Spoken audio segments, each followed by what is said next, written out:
El Ku Klux Klan es la organización terrorista más antigua de Estados Unidos. For 5,000 years, the white man has been the supreme race. We, the Knights of the Ku Klux Klan, intend to keep it.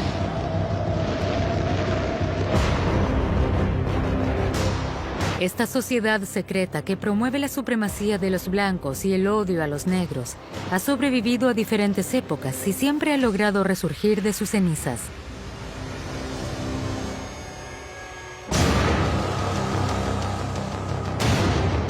Desde hace más de 150 años, sus crímenes han dejado un terrible reguero de sangre en Estados Unidos. Siglo y medio de odio, racismo y asesinatos.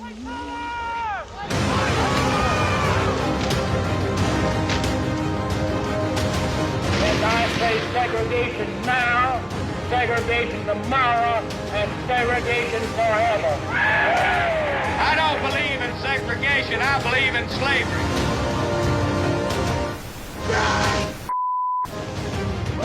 Siglo y medio de exclusión, violencia y terror. Una historia de horrores cuyos demonios atormentan a Estados Unidos hasta el día de hoy.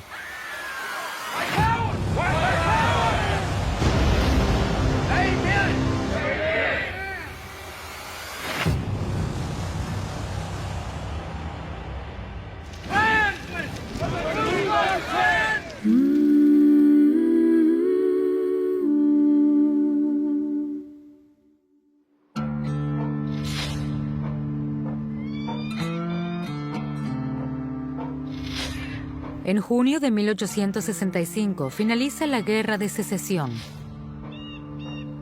Tras 4 años de mortíferas batallas y más de 700,000 muertos, los estados del norte, abolicionistas, vencen a los estados esclavistas del sur.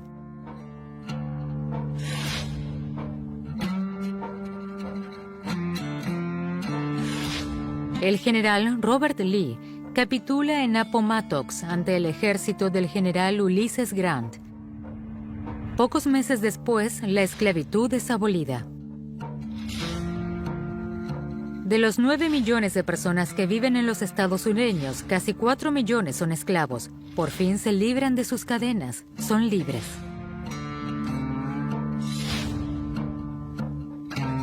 Pero los propietarios de las plantaciones se niegan a aceptar esta revolución.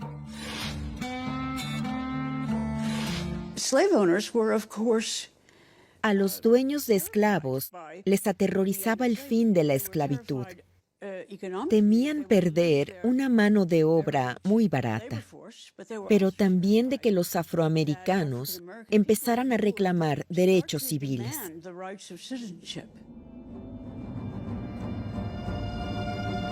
En la ciudad de Pulaski, en Tennessee, algunos veteranos sureños de origen escocés deciden fundar una sociedad secreta en 1865.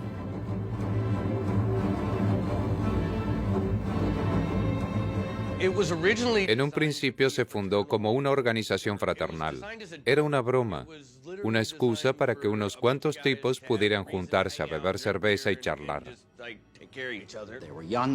Eran muchachos jóvenes que se aburrían en su pequeña ciudad de Pulaski y decidieron crear una pequeña sociedad secreta. Los veteranos quieren ante todo mantener vivo el recuerdo de las batallas del pasado y los viejos buenos tiempos de la sociedad esclavista del sur. Bautizan a su organización con un nombre misterioso, Ku Klux Klan. No sabemos por qué eligieron ese nombre. Se dice que es porque ese es el sonido que hace una escopeta cuando se amartilla. Kluk Kluk o también Ku Klux.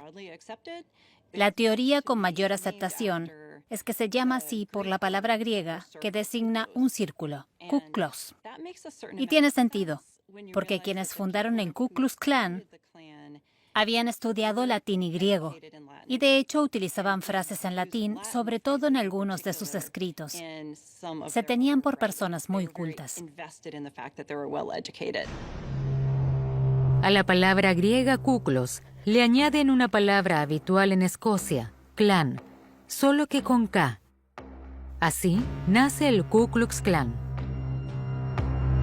Los primeros paseos por la ciudad de Pulaski son pacíficos, pero pronto aumentan las provocaciones y los intentos de intimidar a los antiguos esclavos. El primer clan en Pulaski era básicamente un grupo que hacía gamberradas. Se vestían con trajes muy elaborados, no con las sábanas blancas que vemos hoy. E iban por ahí intentando asustar a la gente o gastando bromas. Solían asustar a los esclavos libres. Pensaban que eran tan supersticiosos que creerían que eran fantasmas.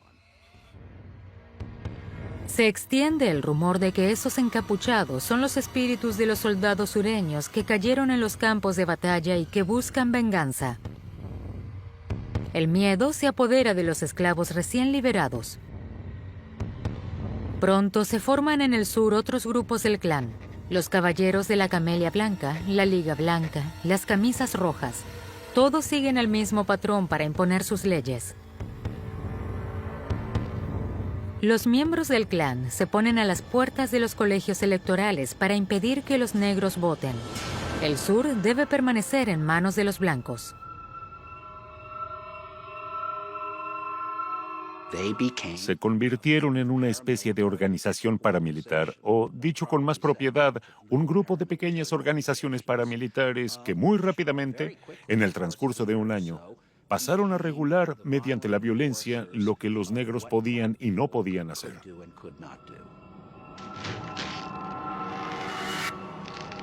Pese a la resistencia, a veces armada, de los afroamericanos, los linchamientos y asesinatos están a la orden del día.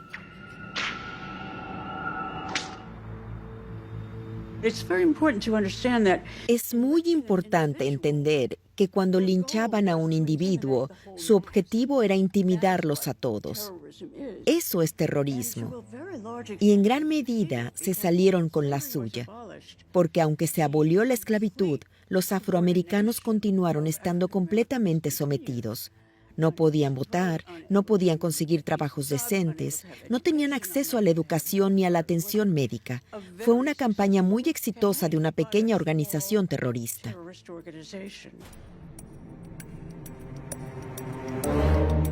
Los autoproclamados jueces del clan no tardan en hacerse notar. En el sur no dejan de surgir nuevos grupos que atraen a numerosos miembros. Solo falta un líder carismático que encarne esta lucha. Los miembros del Ku Klux Klan se deciden por un héroe sureño en la Guerra de Secesión: el general Nathan Bedford Forrest. Nathan Bedford Forrest era una figura romántica, una persona célebre. Era conocido por ser el hombre que hace lo que hay que hacer. Tenía esa reputación y él estaba encantado de ocupar el puesto de jefe del clan.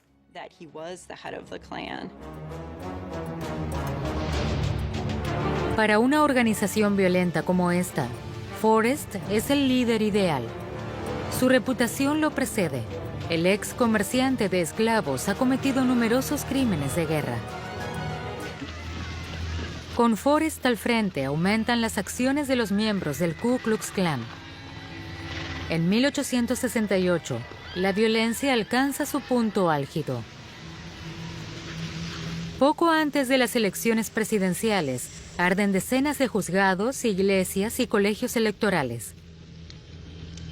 En el sur se cometen más de 1000 asesinatos en 4 semanas. Quieren evitar a toda costa que los antiguos esclavos ejerzan sus derechos. De lo contrario, la supremacía blanca quedaría en tela de juicio. Por eso las víctimas no se eligen al azar. El principal objetivo del primer clan era quitarle los derechos políticos a los afroamericanos en el sur. Por eso atacaban principalmente a votantes negros. Pero sobre todo atacaban a afroamericanos que ocupaban algún cargo político. Y en muchos casos no se limitaron a decirles: tienes que dimitir o regresaremos. Simplemente fueron y los mataron sin miramientos, porque sabían que estas personas ya estaban establecidas como líderes, sabían que eran referentes que ejemplificaban lo que significaba afirmarse como ciudadano en esa sociedad. Y por eso había que acabar con ellos. El Ku Klux Klan de la época de la Reconstrucción también atacaba a republicanos blancos porque consideraba que actuaban a favor de los intereses políticos que impulsaban los derechos de los afroamericanos. Washington quiere acabar con esta sociedad secreta, cueste lo que cueste. Para ello, el Congreso aprueba una batería de leyes contra el Ku Klux Klan. El gobierno declara la ley marcial. Las tropas de la Unión, aún estacionadas en el sur, se enfrentan a la organización con el fin de proteger a los votantes negros.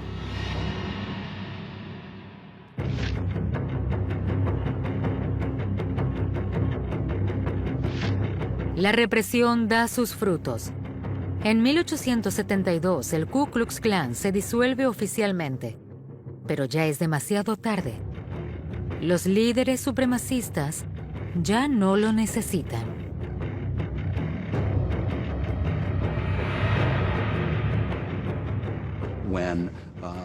Cuando los líderes negros y sus simpatizantes fueron eliminados, cuando los negros tenían cada vez más miedo de votar porque temían por sus vidas, el trabajo del Ku Klux Klan estaba hecho.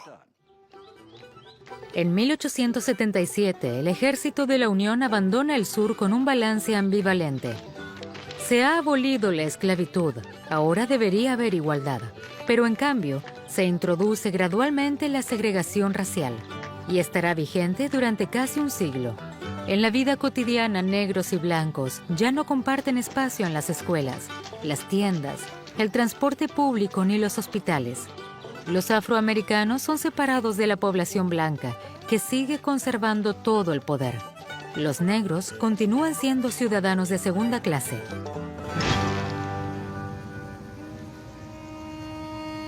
Los valores del llamado Imperio Invisible encuentran amplio eco entre la población.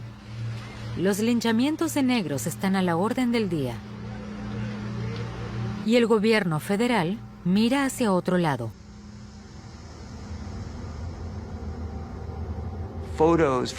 Se vendían y utilizaban como postales fotos de linchamientos.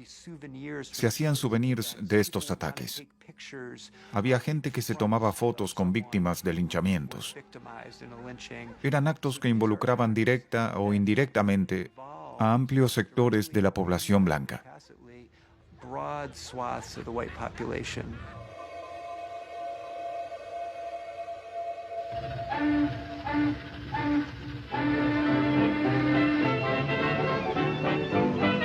A principios del siglo XX, el Nuevo Mundo se encuentra en un profundo proceso de cambio. Se erigen rascacielos y Estados Unidos se llena de inmigrantes.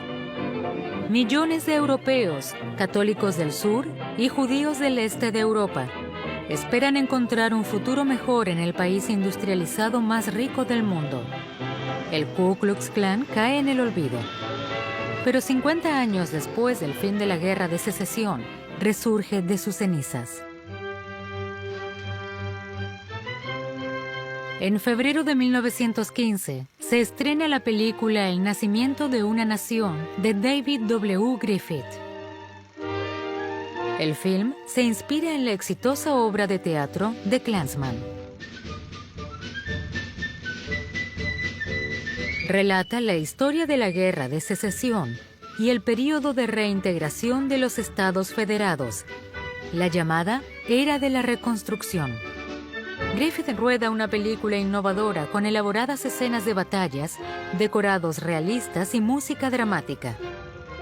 El nacimiento de una nación es una obra monumental que destaca entre las producciones de bajo coste de los inicios de la cinematografía. En la segunda parte, Griffith narra la posguerra a su manera. Los miembros de Ku Klux Klan no son retratados como criminales, sino como defensores de la justicia.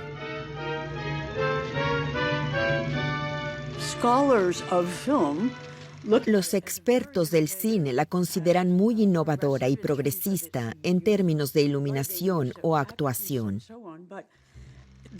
Pero el mensaje central daba a entender que los hombres negros eran una amenaza y solo querían secuestrar y violar a mujeres blancas. La película presenta una imagen romántica del Ku Klux Klan y justifica sus actos. Alguien tenía que cabalgar literalmente un caballo blanco para restituir no solo la justicia, sino también el honor.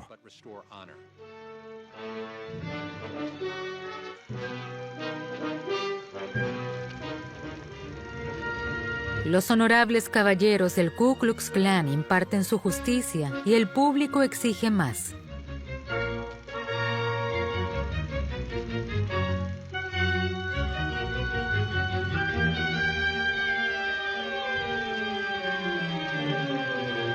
La película reaviva el interés por el Ku Klux Klan. De ello se beneficia un hombre en particular, William Joseph Simmons.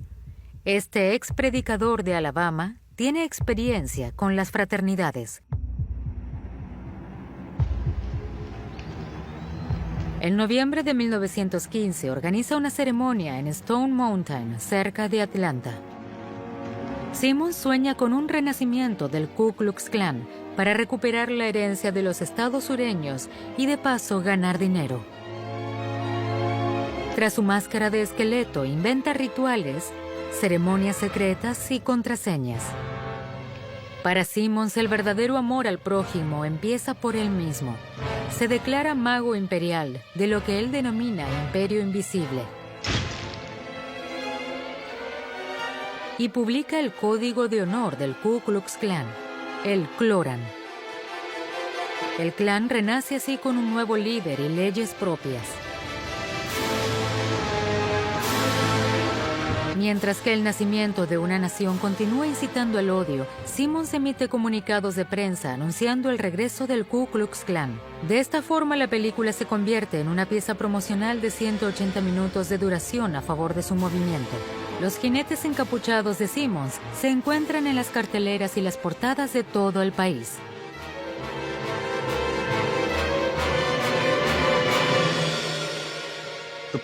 La imagen que tenemos hoy día del Ku Klux Klan fue básicamente concebida en la película El nacimiento de una nación. En ella es donde se crea la imagen de la capucha blanca y las túnicas que luego adopta el segundo Ku Klux Klan.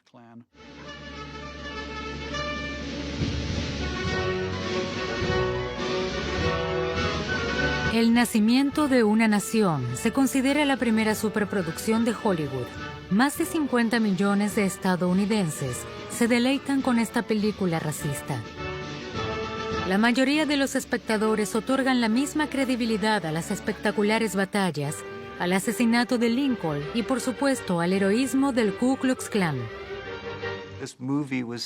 El público pensaba que esta película contaba la historia real de los estados del sur tras la Guerra de Secesión. Marcó la forma en que la gente en Estados Unidos entendía la historia del sur, que por supuesto está ligada a la historia de nuestra nación.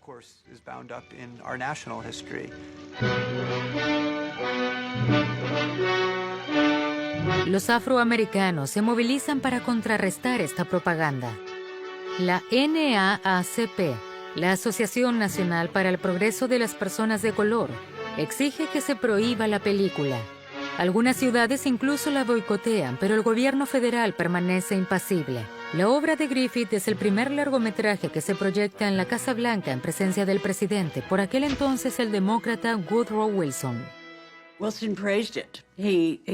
Wilson elogió la película. Le pareció increíble. Sin duda era partidario de la segregación racial. Eso no significa necesariamente que aprobara que los miembros del Ku Klux Klan fueran por ahí linchando gente. Pero es importante tener en cuenta que era sureño y necesitaba los votos del sur para conservar su puesto. En el sur, los votantes eran únicamente blancos y Woodrow Wilson no podía permitirse contradecirlos. El nacimiento de una nación contribuye a que el Ku Klux Klan gane atención en todo el país. Joseph Simmons es ambicioso. Intuye que su pequeña empresa tiene futuro y para sacarla adelante tiene que publicitarla. El mago imperial contrata a 2 expertos en marketing, Elizabeth Tyler y Edward Clark. Estos publicistas saben cómo sacar provecho de la organización. Desarrollan un sistema de participación piramidal. Los miembros son un negocio para el clan. Pagan una cuota de membresía y ese dinero va al mago imperial, que lo utiliza para viajar y festejar con todo el mundo en esas malditas ceremonias de quema de cruces. Él paga sus facturas, compra alcohol, pero no trabaja, no tiene trabajo. Nosotros somos los que trabajamos. No es más que una estafa.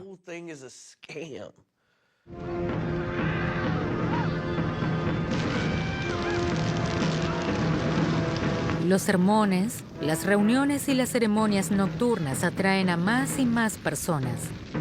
En pocos meses, la organización pasa de 2.000 a 300.000 miembros. Con una cuota de ingreso de $10, el Ku Klux Klan se hace rápidamente rico y poderoso. Al frente de todos está el mago imperial, Su Majestad, William Joseph Simmons.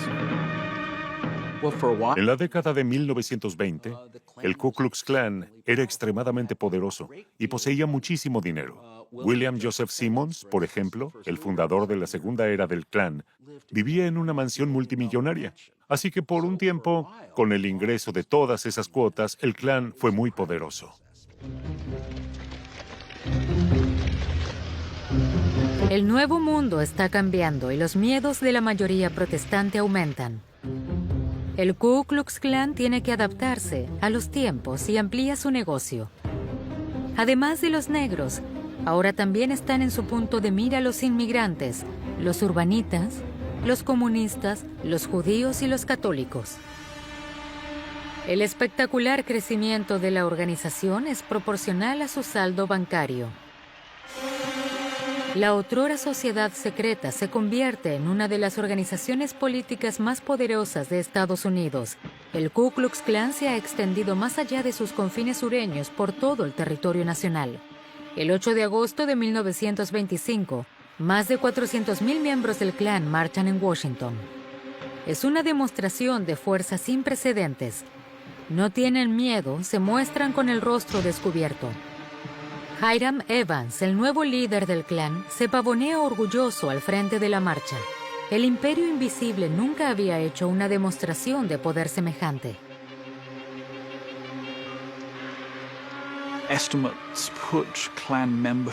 Se calcula que el número de miembros del Ku Klux Klan superaba entonces los 4 millones. Era una proporción significativa de la población del país. Sobre todo si se tienen en cuenta todos los grupos que estaban excluidos de unirse al Klan. Solo podías formar parte si habías nacido en Estados Unidos, si eras blanco y protestante. Si solo se tiene en cuenta la población que cumplía con esos requisitos, 4 millones es una proporción aterradoramente alta.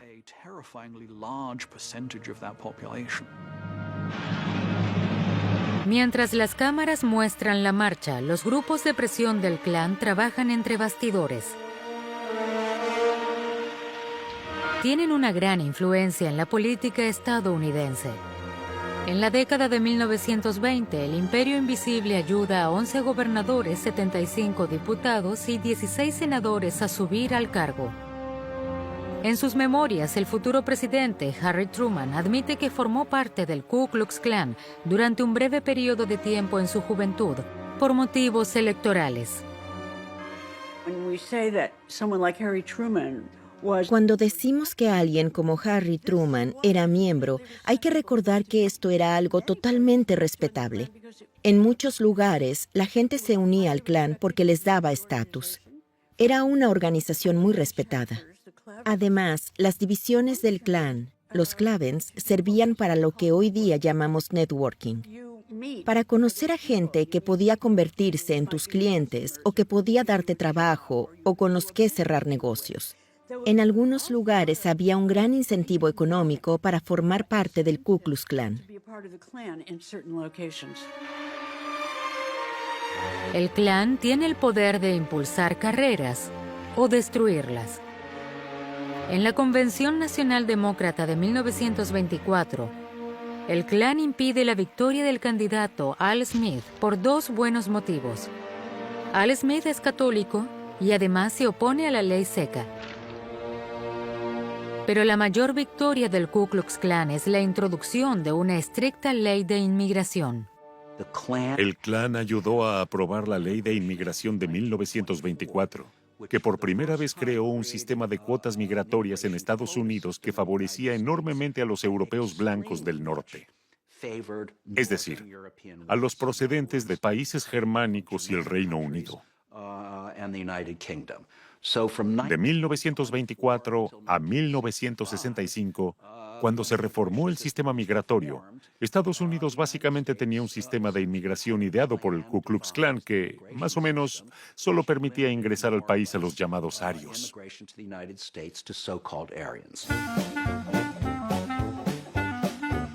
La organización también tiene sus propios periódicos como Fiery Cross o Searchlight. Estos imprimen la propaganda del líder del Klan, que se dirige en todo momento contra negros, católicos y judíos. También los anunciantes enarbolan las siglas. La triple K es omnipresente. Celebraban rodeos y torneos de justas. Aparecían en novelas y películas populares, en la música pop, en la radio. Vendían periódicos en las esquinas. Realmente se convirtieron en una parte esencial de la cultura estadounidense.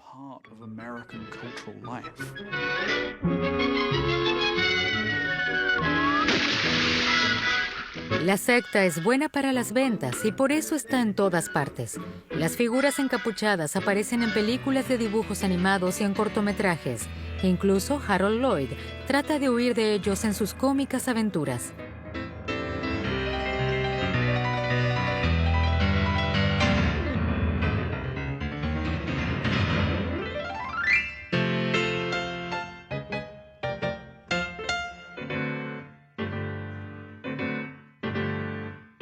En 1924, el Klan incluso aparece en una de las primeras películas de Disney, en la que unos niños imitan a la sociedad secreta.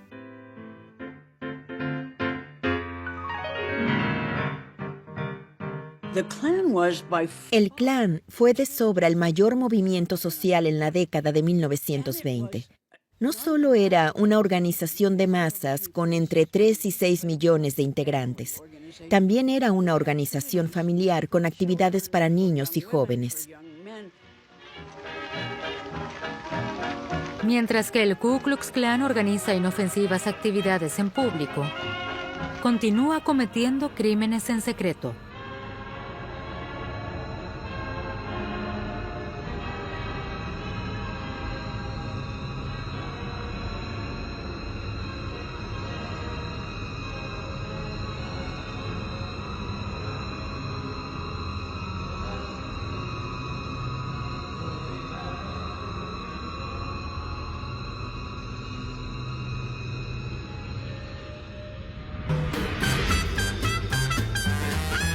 El Klan ha logrado una hazaña. Se ha convertido en una institución respetable.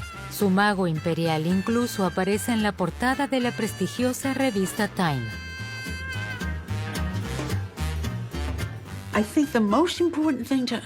Lo más importante y quizá también lo más aterrador es que habían logrado cierta respetabilidad.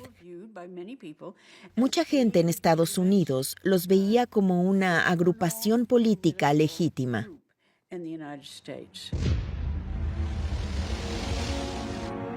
A finales de la década de 1920, el movimiento se ve sacudido por varios escándalos.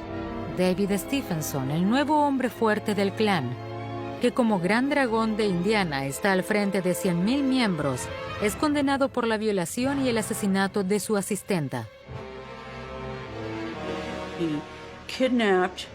Secuestró a su asistenta, la torturó a mordiscos, la violó y la mató. Fue tan siniestro. La prensa de todo el país informó sobre el caso. Entonces probablemente muchos pensaron, esto ha llegado demasiado lejos, nos tenemos que distanciar.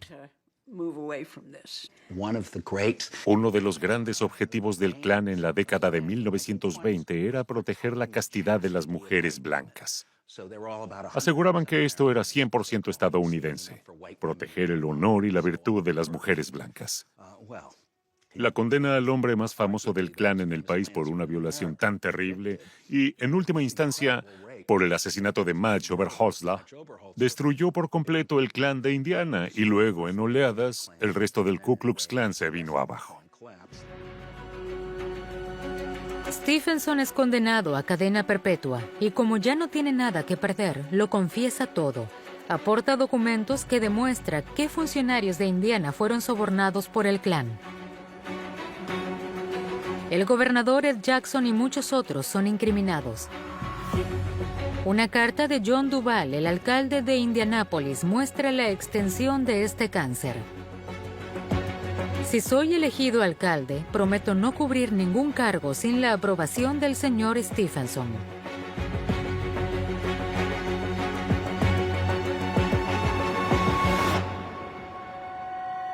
El siguiente en comparecer ante la justicia es el publicista del Klan, Edward Clark.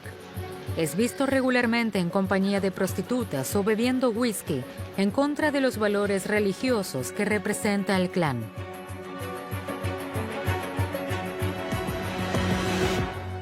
Solían decir, si Jesús viviera hoy día, sería parte del Klan. Una de las muchas contradicciones asociadas con el Klan es que sus líderes casi nunca seguían los valores morales que exigían a sus miembros. Cuando la gente de todo el país vio esto, empezó a tomar conciencia de que este grupo en realidad no era la organización heroica y patriótica que decía ser.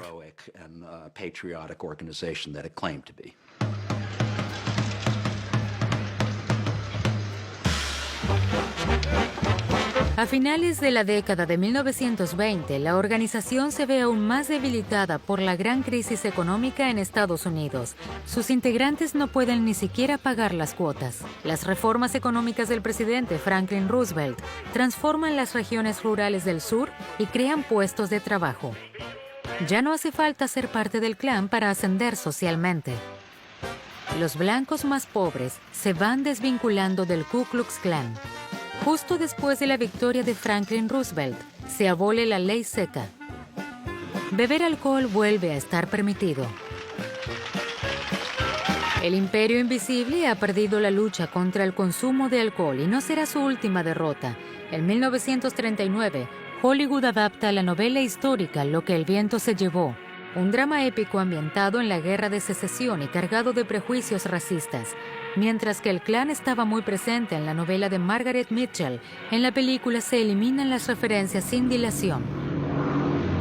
En septiembre de 1939 comienza la Segunda Guerra Mundial. El Ku Klux Klan se mantiene fiel a sí mismo y se alía durante un tiempo con la organización nazi German American Bund.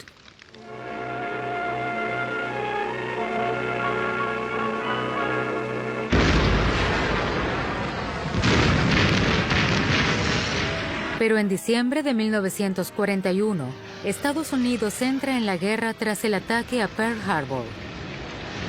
Las camisas pardas del Bund y las capuchas blancas del Klan desaparecen por igual del mapa.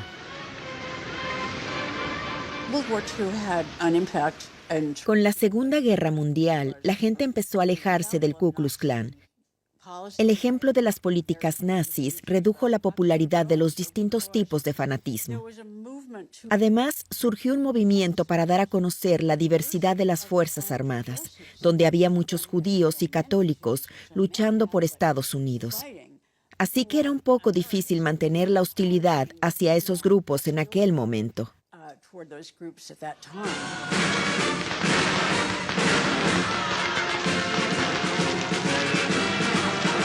4 años después de que Estados Unidos entrara en la guerra, el 8 de mayo de 1945, la Segunda Guerra Mundial termina en Europa. El 2 de septiembre de 1945, Japón firma la capitulación. Mientras que Estados Unidos lo celebra, el Ku Klux Klan no tiene motivos para festejar. El fisco ha dispuesto la apertura de un procedimiento de quiebra. El Imperio Invisible no pagó sus impuestos en la década de 1920 y las autoridades le reclaman $685,000. Por segunda vez en su historia, el Ku Klux Klan se hunde.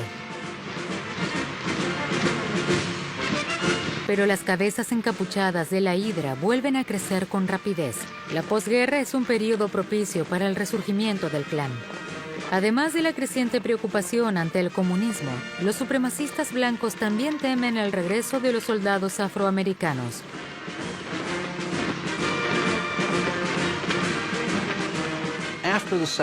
Tras la Segunda Guerra Mundial, un gran número de soldados negros regresaron a Estados Unidos después de mucho tiempo. En Europa, especialmente en Francia, vieron que los trataban de manera totalmente diferente. Los trataban como a personas. Además, por primera vez habían portado armas, y muchos de ellos habían disparado a blancos. Así que estos afroamericanos regresaron a Estados Unidos con una conciencia radicalmente distinta de quienes eran. Luché por mi país, luché contra el racismo y el antisemitismo. ¿Por qué no puedo ser un ciudadano de pleno derecho como todos los demás? Los afroamericanos protestan contra la segregación racial y reclaman sus derechos civiles. Numerosos veteranos se niegan a ceder sus asientos a los blancos en el transporte público. Se producen incidentes constantemente. Los sureños blancos no están dispuestos a aceptar sin más sus reclamos de libertad.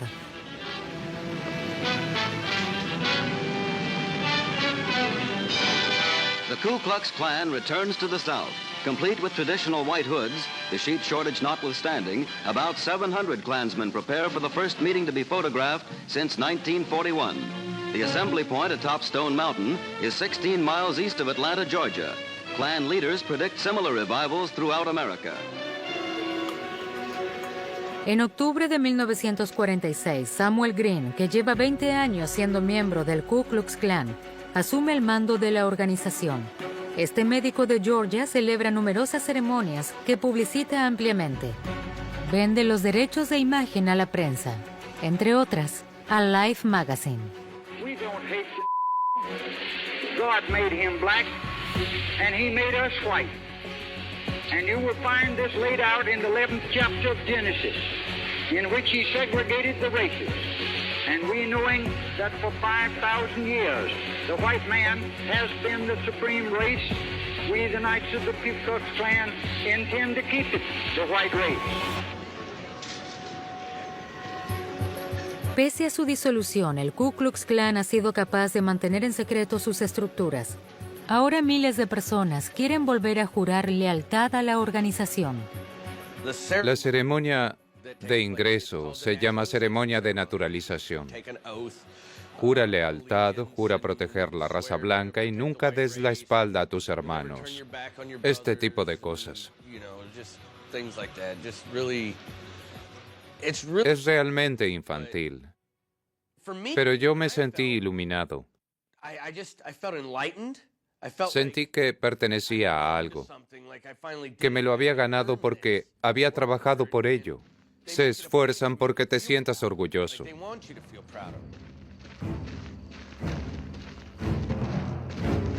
El Imperio Invisible vuelve a marchar, pero se topa con un obstáculo inesperado. Up in the sky, look! It's a bird! It's a plane! It's Superman! En 1946, el superhéroe ya es muy popular. Cómics y dibujos animados cuentan sus aventuras. En un programa radiofónico, Superman lucha contra una organización criminal muy similar al Ku Klux Klan. Su nombre, el Clan de la Cruz de Fuego. Now the adventures of Superman. Clark Kent tracked down a boy he believed knew the identity of the robed and hooded bigots. What has happened to the cunning half-mad leader of the Clan of the Fiery Cross? We'll find out in just a moment So stand by for the exciting climax of today's episode. El impulsor de este proyecto es el periodista Stetson Kennedy. Se infiltra en el Klan para conocer sus secretos y luego convence a los productores de Superman para que adviertan a los jóvenes estadounidenses de los peligros que supone esta sociedad secreta. El programa tiene un éxito arrollador. La idea de poner a Superman a luchar contra el Klan en la radio en los años 40 fue una estrategia de propaganda muy importante y eficaz para impulsar la idea de que el Ku Klux Klan es antiamericano. La trágica ironía es que el eslogan de Superman era verdad, justicia y el estilo americano, una frase que habría quedado muy bien en un panfleto del Klan de los años 1920. Stetson Kennedy va incluso más allá. Se presenta ante el Congreso vestido como un miembro del Ku Klux Klan para concienciar a los ciudadanos y denunciar la falta de democracia en los estados sureños. Y su acción tiene éxito. En 1947, el secretario de Justicia incluye al Klan en la lista de organizaciones subversivas. Su renacimiento en la época de la posguerra no logró salvar al Ku Klux Klan. Ahora solo tiene 20,000 miembros, una ínfima parte de los 4 millones que lo integraban en la década de 1920. Pero el peligro no ha cesado por completo. Los afroamericanos comienzan a reclamar con más fuerza sus derechos civiles. Su lucha por la igualdad reaviva por tercera vez las consignas racistas del Imperio Invisible, y esta vez utilizará medios aún más brutales.